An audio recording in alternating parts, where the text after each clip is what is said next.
cité. Tov.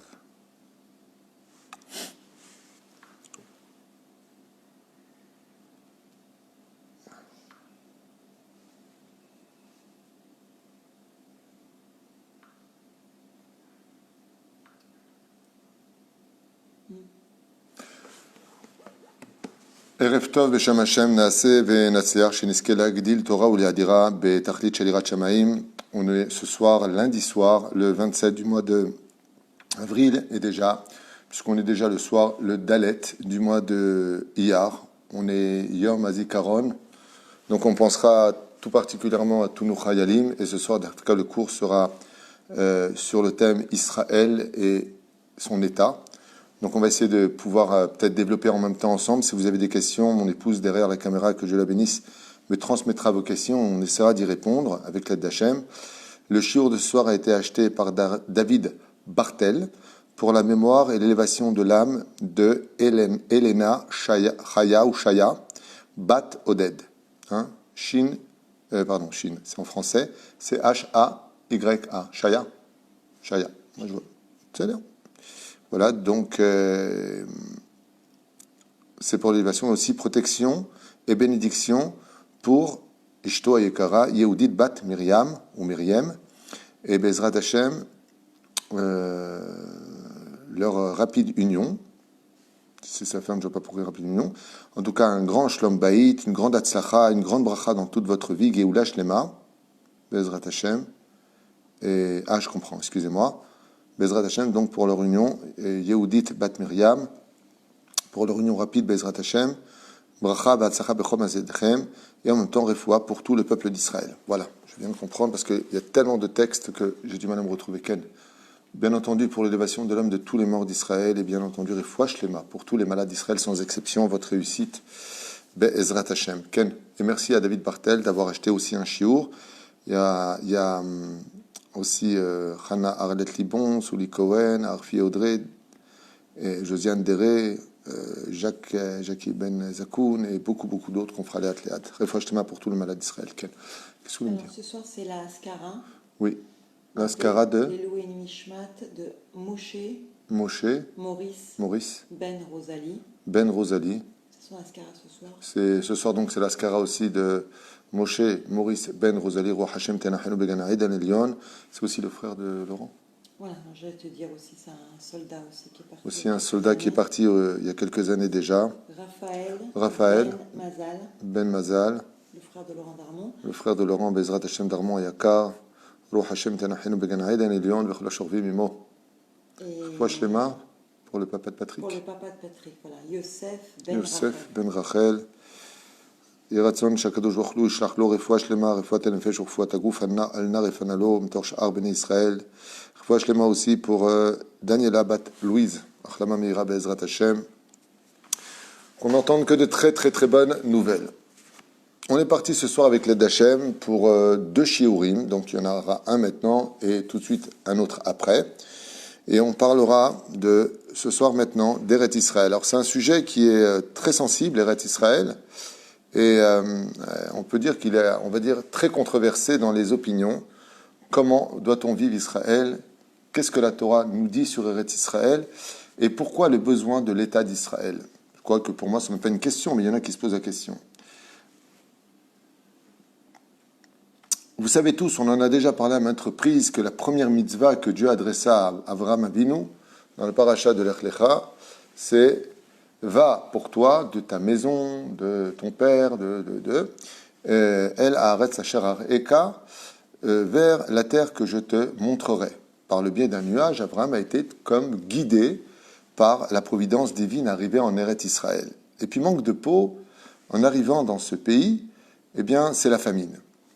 Le tikkun d'Eretz Israël, vous l'avez compris, ça commence pour la première rencontre entre Abraham. Première rencontre, c'est pas tout à fait juste. Au niveau de la Torah, c'est la première rencontre. Mais avant, Abraham était déjà allé en Eretz Israël. En tout cas, dans la paracha de Lech Lecha, Abraham rencontre pour la première fois, de façon officielle, le pays d'Israël qui est hostile à sa venue, puisqu'il y a une famine. Ce pays ne s'appelle pas Israël. À cette époque, on appelle Eretz Kenaan. Nos sages nous disent ne lis pas Kenaan en un mot, en réalité, car les Cananéens étaient là-bas, mais Canani, pour enseigner que le tikkun d'Eretz Israël, eh bien, c'est le problème de la Parnassa. Et pourquoi c'est le problème de la Parnassa? Parce que c'est du lieu où la faute a eu lieu que vient le tikkun de Bezea Tapera Tochalechem. C'est-à-dire, tu travailleras à la sueur de ton front, Dieu dit à l'époque à Adam Arishon, car ils ont fauté sur la terre d'Eretz Israël à l'époque de la création du monde. Donc quand on arrive en Eretz Israël, comment on mesure la venue du Mashiach, comment on mesure, par rapport à quel baromètre on peut comparer la Géoula, le retour d'Israël à Tzion et ainsi de suite, par rapport au fait que les fruits réapparaîtront en Israël. Quand vous voyez des champs de blé, à perte de vue en Israël, quand vous voyez des arbres donner leurs fruits, c'est un signe de la Géoula. Comme ça explique Yecheskel et bien d'autres prophètes. Pourquoi pas, si vous voyez des yeshivot, si vous voyez des baté midrashot, des synagogues? Non. Pourquoi? Parce que plus la terre donne ses fruits, et plus ça répare le fruit qui fut interdit d'être consommé à la faute originelle.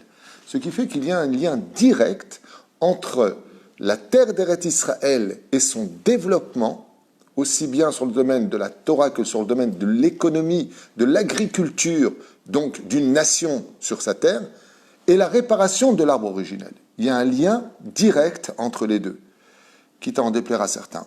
Vélachen, la terre d'Eretz Israël, quand Abraham vient là-bas, Abraham, vous savez que c'est la réincarnation d'Adam Arishon. Il rencontre la femme de la nation d'Israël, parce que si on a une épouse qui nous attend d'un côté, eh bien, il faut savoir que la nation a aussi une épouse qui l'attend de l'autre côté, puisque Eretz Israël n'est autre que la femme de la nation juive. C'est pour ça que la Mishnah, dans Masechet Kelim, 7e chapitre, nous dit Israël Mekudeshet. La terre d'Israël, elle est Mekudeshet, c'est-à-dire, comme le Khatan, il met la bague au doigt, Re'at Mekudeshet, tu m'es sanctifié. La terre d'Israël ne se sanctifie que par le peuple d'Israël.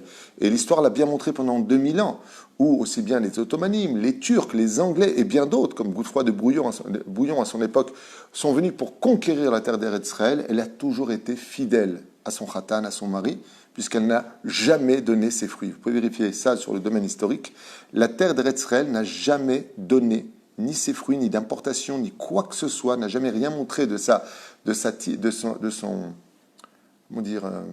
intimité aux nations du monde. Elle est restée fidèle à son peuple, le peuple d'Israël. À nous de rendre l'appareil, soyons fidèles à la terre, donc que la nation revienne sur sa terre. Parce qu'en restant trop longtemps de l'autre côté alors qu'on pourrait revenir sur notre terre, ça ressemblerait quelque part, je sais que ce que je veux dire est très dur à entendre, mais je ne peux pas effacer l'histoire, eh bien, ça ressemblait quelque part à quelqu'un qui avait perdu sa femme, et il a rencontré une autre femme, parce qu'il ne pouvait pas retrouver sa femme, il avait des besoins, donc il est resté avec sa nouvelle maîtresse qui s'appelait USA, qui s'appelait France, qui s'appelait ce qu'elle s'appelait, et puis d'un coup, il retrouve sa femme. Alors sa femme dit, ok, j'ai compris, tu es parti avec elle, je comprends, moi je me suis donné à personne, ceci étant, mais maintenant que tu m'as retrouvé, alors reviens vers moi. Et là, la personne, elle dit, oui, d'accord, mais enfin bon, moi, ma copine France, je l'aime beaucoup. Franchement, je suis bien avec elle, je pense me prendre la tête avec toi, ça fait longtemps qu'on ne s'est pas vu, et puis toi, en plus de ça, tu vas essayer de poser beaucoup de questions, et puis tu as pris tes habitudes. Moi, j'ai les miennes aujourd'hui, on n'est plus de la même culture. C'est très difficile de faire ça, Lia. Très difficile. C'est choc des cultures, choc du langage, choc de la parnassa, choc de tout. C'est un renouvellement d'histoire. Mais en réalité, c'est parce qu'on revient à l'origine du pourquoi nous sommes nés. C'est-à-dire re-rencontrer d'une certaine façon ce rendez-vous à l'heure du départ de la réparation du monde, le Etz Hadaat, l'arbre de la connaissance du bien et du mal, se retrouve en Eretz Israël, mais aussi l'arbre de vie. C'est-à-dire que quand on revient à l'originalité de l'histoire de l'homme n'est pas seulement face à un arbre, il est face à deux arbres. Il a l'arbre de la connaissance du bien et du mal, et il a l'arbre de vie.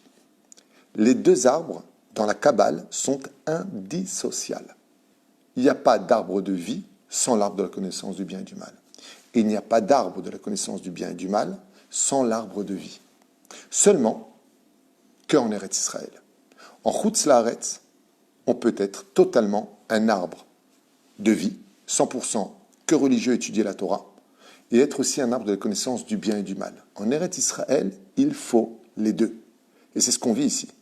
Il y a ceux qui sont les arbres de vie, les Talmidei Chachamim, ceux qui sont les Yeshivot, ceux qui sont dans les Kolelim, on appelle ça Etz Chaim, le Zohar, comment ils les appellent? Ils les appellent Shabbat. Comment on appelle quelqu'un qui étudie la Torah tout le temps? On appelle ça dans le Zohar Shabbat. Comment s'appelle cet homme? Shabbat. Pourquoi? Parce que le Shabbat vient de Mesh'abim, Shelo, comme on dit, les ressources de Shabbat viennent de l'arbre de la vie. C'est pour ça que le Zohar nous dit qu'à la fin de Shabbat, il y a un avis, inscrit le nom de tous ceux qui ont été Shomer Shabbat sur l'arbre de vie, pas sur l'arbre de la connaissance du bien et du mal. C'est pour ça qu'on ne fait pas des mélanges, on ne trie pas pendant Shabbat. Toutes ces notions qui sont pratiquement parlant très bien expliquées dans ma série de Shabbat ont aussi une source dans le domaine ésotérique. Il nous faut comprendre qu'en Eretz Israël, il faut deux pôles. Il faut l'arbre de vie et l'arbre de la connaissance du bien et du mal. Donc l'arbre de la technologie, l'arbre de tout ce qui touche à la structure d'une ville, avec un maire, avec la police, avec une armée, avec des agglomérations, avec tout ce qu'un pays demande. Et ces deux notions-là, quand elles sont ensemble, elles ont un problème. C'est qu'en général, les arbres ne se rencontrent pas. C'est très difficile de faire en sorte que quelque part je puisse appartenir à deux pôles, l'arbre de vie et l'arbre de la connaissance du bien et du mal. C'est le challenge que devra remporter Abraham Avinu alav shalom, et c'est pour cela que l'arbre de la connaissance du bien et du mal, face à Abraham qui était devenu l'arbre de vie, qui vient avec la connaissance du monothéisme de Dieu lui-même, eh bien la terre lui dit « Bonjour, mais moi je suis un peu hostile. J'ai du mal à accepter ton arbre. » Vous savez que ceux qui ont réagi à cela ont été les Meraglim, les chefs du Sanhédrin, les plus religieux, qui sont venus avec l'arbre de vie. Ils ont rencontré Dieu à Arsinaï, ils sont 100% Torah, ils arrivent en Eretz Israël, et on leur dit, hey, il va falloir que quand tu rentres dans le pays, eh bien tu construises le pays, kibbutz, retourner la terre, travailler, faire l'armée, te battre. Yo, quoi te battre? Eh oui, il faut fabriquer des arbres, des arcs. Comment est-ce qu'on fait un fusil? Comment est-ce qu'on tire? Il dit, mais attends, mais c'est du Toulzman, tout ça. Moi, j'étudie la Torah. Grâce à la Torah, il dit, Nachon, tu as raison. Mais si vous étudiez tous la Torah, qui va fabriquer le pays? Qui seront les techniciens? Qui sont ceux qui vont être les médecins de l'hôpital, qui vont te soigner, par lesquels, grâce à leur médecine, grâce à leurs années d'études, toi, tu pourras continuer à étudier la Torah. Il y a une association entre l'arbre de la connaissance du bien et du mal et l'arbre de vie. Il y a une association. Et pour pouvoir les coller ensemble, il n'y a qu'une seule façon d'y arriver. Ça s'appelle la haracha et le shalom. L'estime du travail de l'autre et le shalom. C'est-à-dire qu'en d'autres termes, je vais aller très vite dans l'explication pour ne pas trop m'attarder, il suffit à l'arbre de la connaissance du bien et du mal, et il suffit à l'arbre de la vie que chacun comprenne qu'ils avaient un rôle à jouer, et qu'ils s'estiment pour ce rôle à jouer en se serrant la main.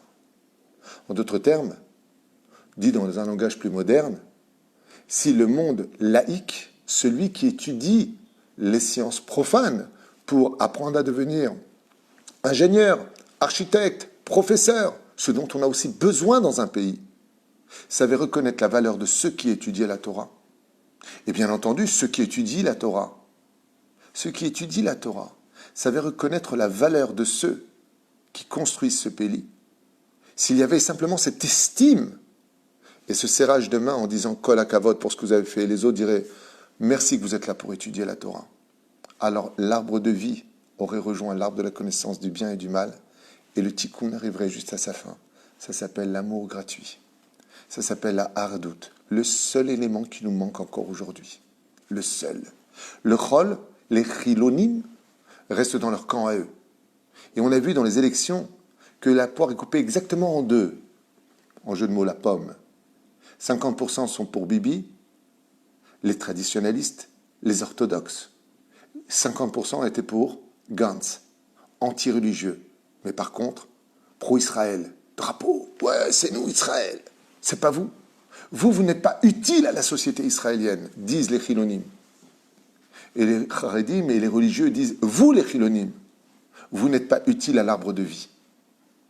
Si les deux arbres étaient capables de se rencontrer, chose qui est au-dessus de la nature, c'est pour cela que d'être pratiquant et constructeur de l'État d'Israël, c'est un challenge qui est pratiquement impossible pour un seul homme.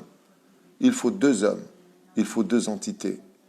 Deux entités qui se respectent, deux entités qui s'approchent, deux entités où ils vont influencer l'un dans l'autre. C'est-à-dire que la lumière de ceux qui étudient la Torah par amour pourra percer la clipa, l'écorce, de ceux qui ne sont pas dans la Torah. Et ils aimeront la Torah. Et ils respecteront la Torah.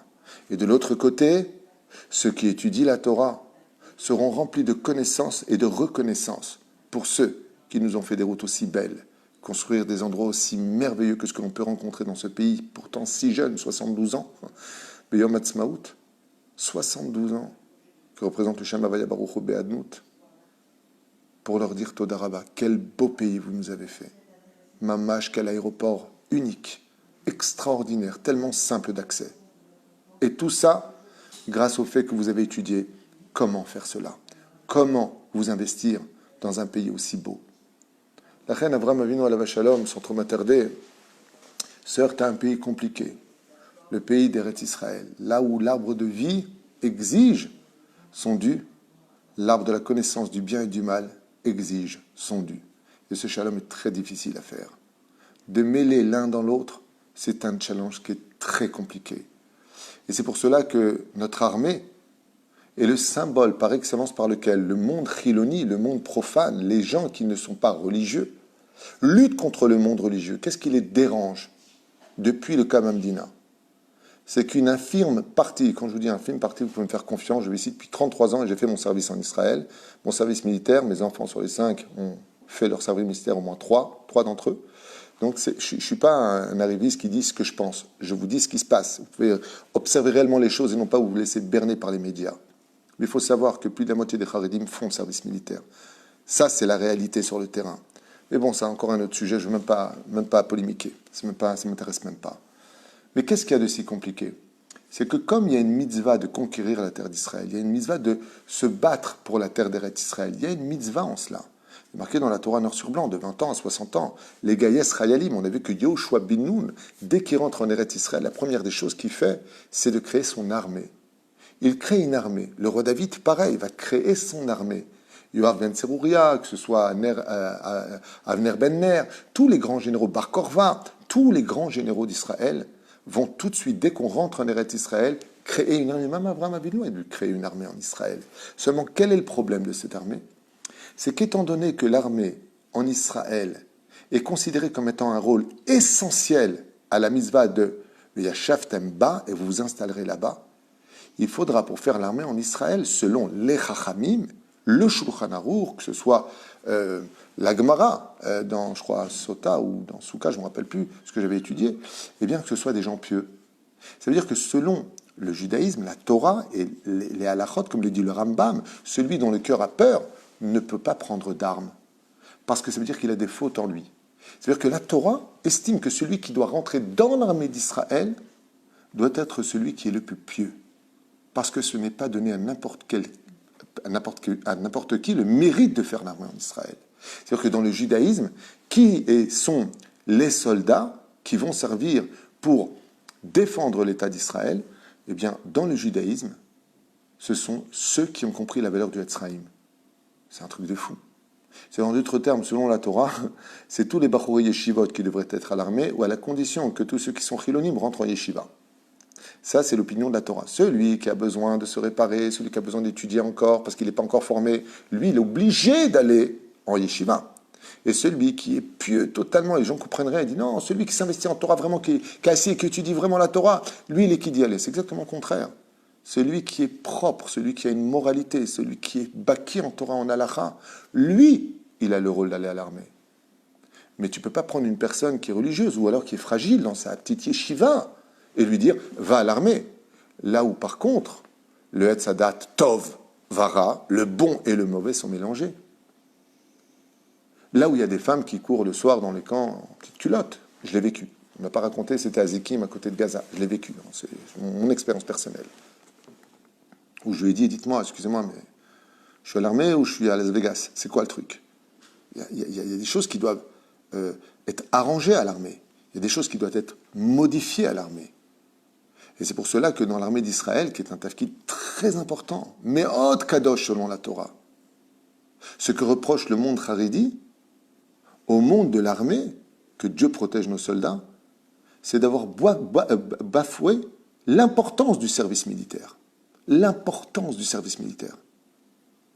Et la preuve en est le Rav Shteman, chef spirituel du monde haredi d'Ashkenaz, entre autres, mais notre maître à tous, a créé justement une élite dans l'armée d'Israël.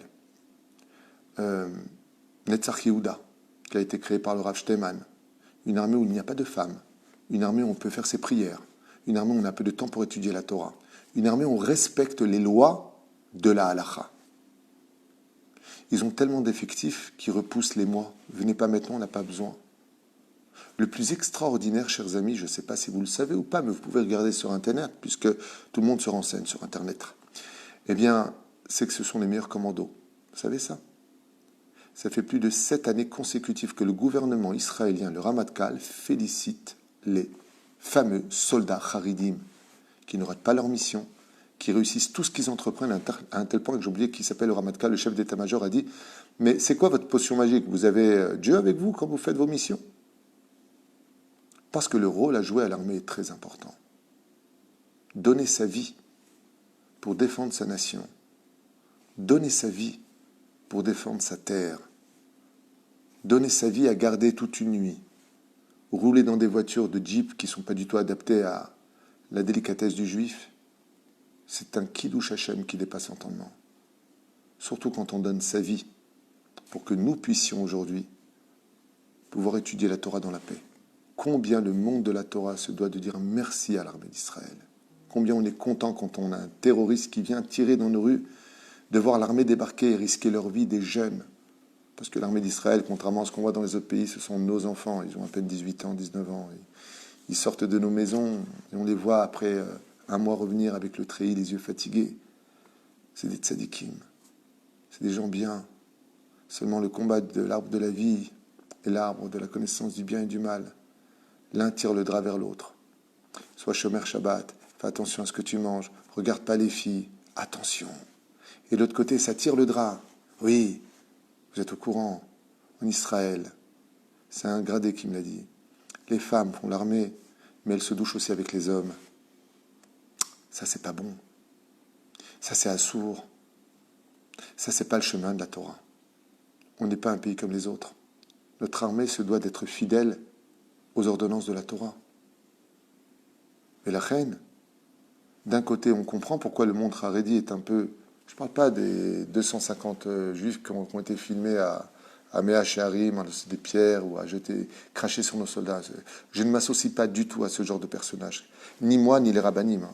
Ni le Rav Yitzhak Yosef, ni le Rav Shlomo Amar, ni le Rav... les rabbinim que vous connaissez, personne ne s'associe à eux. Personne. On est contre ce genre de choses. Et attention, quand vous crachez sur un soldat, vous crachez sur nos enfants. Faites attention. Vous savez, comme j'ai l'habitude de le dire, moi, les amis de mes ennemis sont mes ennemis. Si j'étais Premier ministre, ce seraient les premiers que je mettrais dans un avion en leur demandant de quitter le pays d'Israël. Mais de l'autre côté, on comprend parfaitement l'importance de notre armée, mais aussi l'importance de nos yeshivot. Vous savez, pour écrire l'histoire, j'ai souvent donné cet exemple, il faut une plume, de l'encre et un parchemin. La plume, ce sont ceux qui étudient la Torah. L'encre sont ceux qui vont imprégner la Torah. Le parchemin, c'est la terre d'Israël. Il faut des gens en Torah et qui étudient la Torah. Il faut des gens qui écrivent l'histoire aussi. Ce sont des gens qui sont très importants, comme on peut constater dans les rues d'Israël. Tout comme vous avez d'un côté la rue de Rabbi Akiva, Rabbi Yochanan ben Zakkai, Rabbi Shimon bar Yochai, Rabbi Tarfon, ce sont des noms de rues en Israël dans tous les quartiers. Vous avez de l'autre côté Ben Gurion, Golda Meir, Herzl. C'est bizarre. Pourquoi Dieu il a laissé faire une telle chose? Alors les ignorants de l'étude vont dire ça c'est le Yetzer Hara, ça c'est le Yetzer Hara Tov. Ils sont tellement élevés en Torah qu'ils savent ce que Dieu il fait, ce que Dieu il fait pas. Les gens sont très spéciaux, ils ont des boules de cristal. Non. C'est parce qu'il y en a aussi qui ont joué un rôle très important, c'est au retour de la nation juive sur la terre d'Israël. Et même s'ils n'étaient pas de grands pratiquants, voire même des opposants à la pratique, ils font partie d'une histoire de l'arbre indispensable à la création d'Israël. Et de l'autre côté, nous faisons partie, nous, les parasites de l'État d'Israël, les orthodoxes, ceux qui étudions la Torah, dans la bouche de ceux qui sont en face. Et on leur dit, vous vous trompez. Nous aussi, on sert l'État d'Israël bien plus que ce que vous le pensez. D'abord dans tous les domaines. Dans le domaine, vous savez, quand il y a toutes ces organisations qui sont tellement nombreuses, le Rav Zamir Cohen en a fait une liste qui est tellement nombreuse, vous ne pouvez pas imaginer dans le domaine social combien les Haredim servent les intérêts de l'État d'Israël. C'est phénoménal. et dans tous les domaines. Que ce soit Magen David Adom, que ce soit pour ramasser, que ce soit pour aller servir, que ce soit pour distribuer. Tout le nombre d'associations, il y a plus de 78 000 associations en Israël d'aide sociale tenues par le monde orthodoxe. Vous avez entendu le chiffre? Bien sûr qu'on aide. Aujourd'hui, vous savez que la Revacha, le social en Israël, c'est pas le gouvernement, il n'y en a pas. Il n'y a pas de social en Israël, tout Israélien vous le dira à voix haute. C'est comme les États-Unis ici. Alors qui fait du social? Yad Sarah, c'est orthodoxe. Yad Eliezer, c'est orthodoxe. Nous-mêmes, au El Moshe, avec Makolev, c'est orthodoxe. Nous aussi, on sert les familles, on veille sur eux, on les accompagne. Les personnes seules, les Lubavitch, Kupataïr, une des plus grandes sédakas en Israël, qui appartient au Rav Kanevski. Nous aussi, on aide, nous aussi, on participe, nous aussi, on fait grandir le pays. Le problème qu'on a, c'est qu'on ne s'apprécie pas, on ne s'entend pas, on se critique et on se juge, prétestant que notre arbre vaut mieux que l'arbre de l'autre. Pas pour rien que, souvent dans l'armée d'Israël, comme les Sayeret Golani, le symbole, c'est un arbre. Chacun est persuadé que son arbre vaut mieux que l'autre. C'est dommage. Parce que le challenge d'Israël, et je finirai avec cette histoire tellement importante pour nous, c'est de retenir ce que je vais vous dire maintenant. Juste un instant.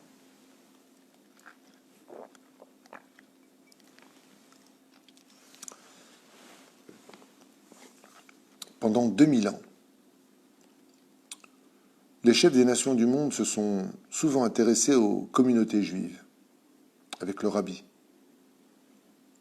où là-bas était essentiellement vécu l'arbre de la vie, la Torah. Alors le rabbi a dit, Shabbat Shalom, il y avait cette ambiance un peu à la Yantel. Et quand les ministres ou les présidents, voire les rois des pays venaient voir les chefs de communautés juives, spirituelles, ils se riaient d'eux. Et ils ont souvent gagné un combat, une discussion. Vous savez c'était laquelle? C'est que les goïms disaient aux juifs, mais vous êtes marrant avec votre moralité, votre façon de vivre, vous êtes vraiment marrant. Mais vous n'êtes pas un exemple pour nous. Parce que vous n'avez pas de police, vous n'avez pas d'armée, vous n'avez pas un État, vous n'avez pas des ministres. Vous êtes des communautés dispersées dans la diaspora. Nous, par contre, nous avons toute une structure, un pays avec des millions d'habitants, avec un chef d'état-major, avec une armée, avec des armes. Mais vous avez quoi, les Juifs? Tant que, comme le dit votre Mishnah dans votre Pirkei Avot, Maxime des Pères, tu ne pourras jamais juger l'autre jusqu'à ce que tu aies pris sa place. Étant donné que vous, les Juifs, vous n'avez pas de terre, vous n'avez pas de ministre, vous n'avez pas d'armée, vous n'avez pas de leçons à donner aux nations du monde. Alors Dieu renverse la vapeur. L'État d'Israël se crée, grâce à Dieu.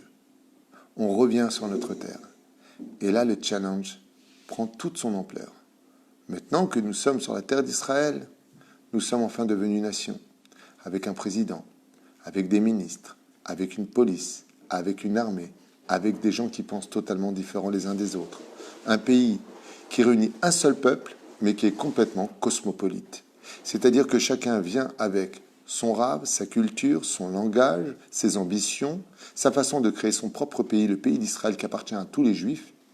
Et donc chacun essaie d'être d'une certaine façon le leader de sa présentation, comment il vient sur terre, comment il fait les choses. Et combien Dieu il a attendu cette situation où enfin en tant qu'État d'Israël, nous pouvons enfin dire aux nations du monde comment suivre le chemin de la rectitude, comment s'arranger dans ce monde. Car si vous avez un président, nous aussi on a un président. Si vous dites que vous avez des gilets jaunes et des manifestations, nous aussi on les a. Si vous dites que vous avez des terroristes, nous aussi on en a. On en a plus que vous. Chez nous, les sirènes sonnent très souvent parce qu'on reçoit des missiles de l'autre côté.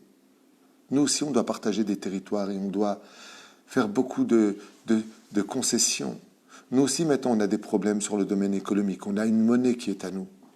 Nous sommes au même niveau que les nations du monde. Donc maintenant, C'est pas qu'on peut juger les nations du monde, mais c'est qu'on peut se permettre de parler avec eux. Et ce challenge était attendu dans l'histoire. C'est le rendez-vous du monde, d'un pays, d'une nation qui retourne sur sa terre avec une espèce de nuage, de nœud spirituel, nuage, de nœud, le monde dans lequel on vit, avec des opinions totalement différentes, ou aussi bien dans le monde laïque et dans le monde religieux, tout le monde est divisé dans ses opinions. Parce qu'il faudra un peu plus de temps pour ingérer. 2000 ans d'assimilation dans des pays différents les uns des autres pour être réunis dans un seul et unique pays.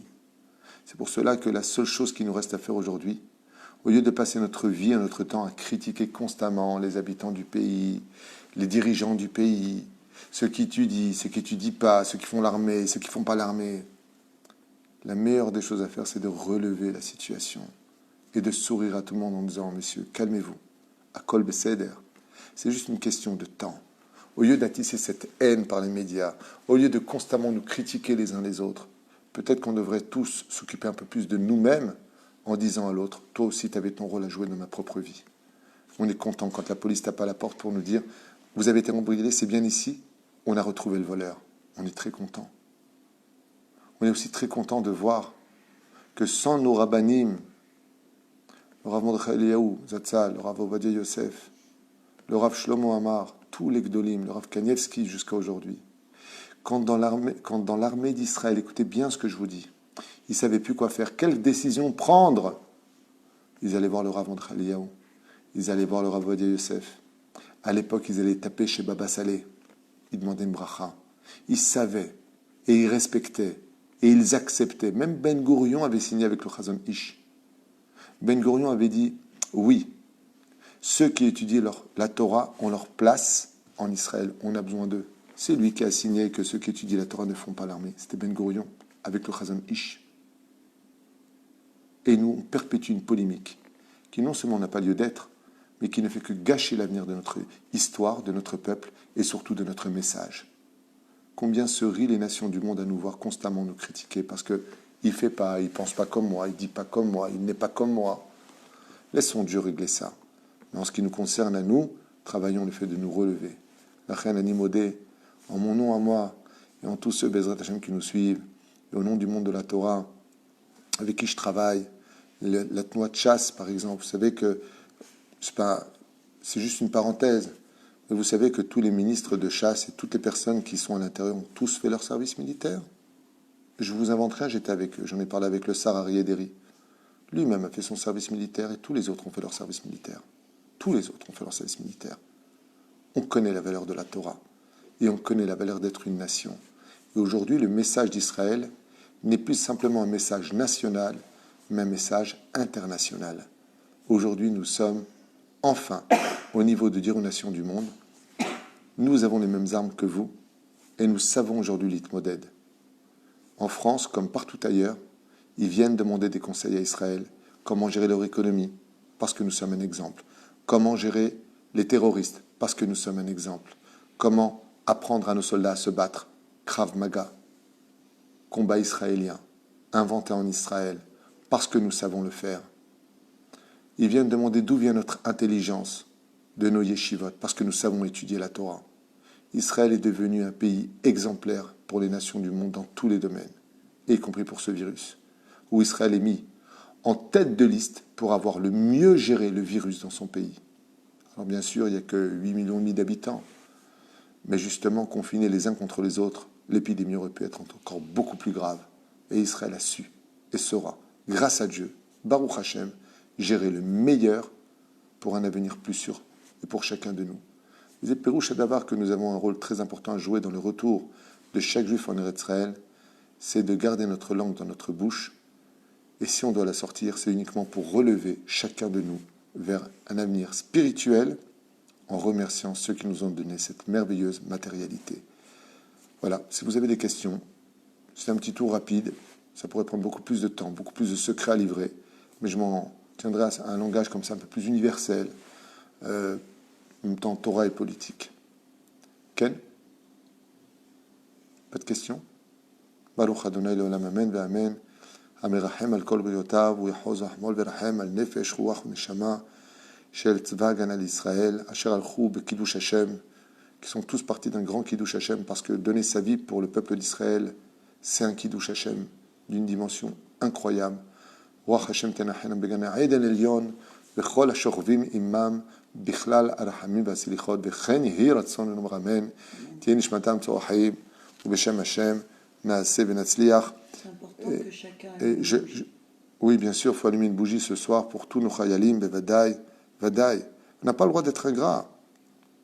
Et aussi pour l'élévation de l'âme de Elana Shaya Bat Odet Bezrat Hashem, une grande réussite pour David et Yehudit Bat Miriam Bezrat Hashem, pour leur union, leur retour ensemble avec l'aide d'Hashem. De grande Hatzlacha. Et une fois de plus, je ne cesserai de lui dire merci pour tous ceux qui nous soutiennent par toutes les possibilités, que ce soit PayPal, sur toratraim.net. Vous avez énormément de shiurim. J'ai fait un cours aussi sur Yom Ha'atzmaut, magnifique. On essaiera de revenir sur certains shiurim, Bezrat Hashem. Magnifique, c'est pas moi qui le dis, hein. Ce sont les gens qui l'ont écouté et qui m'ont dit qu'il était magnifique. Sinon, je ne me serais pas permis. Voilà, on se retrouve dans un instant pour un deuxième shiur, Bezrat Hashem. À tout de suite.